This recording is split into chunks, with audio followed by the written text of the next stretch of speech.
Hi అండి, ఈరోజు నా స్టైల్లో ఫిష్ ఫ్రై తయారీ విధానం చూద్దామా. ఈ ఫిష్ ఫ్రైకి ఫస్ట్ ఇక్కడ నేను 1 కిలో ఫిష్ తీసుకొని మంచిగా కడిగి పక్కన పెట్టేసా. తర్వాత ఒక బౌల్లోకి కారం, పసుపు, సాల్టు, గరం మసాలా, ఫిష్ మసాలా పొడి, కార్న్ఫ్లవర్, అల్లం వెల్లుల్లి పేస్ట్, కొంచెం మిరియాల పొడి వేసేసి కొంచెం వాటర్ వేసుకొని మంచిగా కలిపి పక్కన పెట్టేసేయాలండి.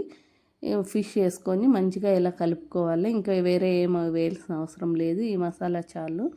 నేను 2 టైమ్స్ ఫిష్ ఫ్రై చేశాను కానీ అంత పర్ఫెక్ట్గా రాలా. ఈసారి అయితే చాలా బాగా వచ్చిందండి. ఇలా కలిపేసి పక్కన ఒక 2 అవర్స్ పెట్టుకున్నానండి. మళ్ళీ చూడండి ఫిష్ని ఒక డీప్ ఫ్రై చేసుకుంటున్నా. ఇలా మంచిగా డీప్ ఫ్రై చేసుకున్న తర్వాత దీని మీద కొంచెం బ్లాక్ పెప్పర్ జల్లల్లా చాలా టేస్టీగా వచ్చిందండి. ఈసారి అయితే మీరు కూడా ఈ స్టైల్లో ట్రై చేయండి, చాలా బాగుంది. నాకైతే చాలా నచ్చింది. మీకు నచ్చుతుందండి.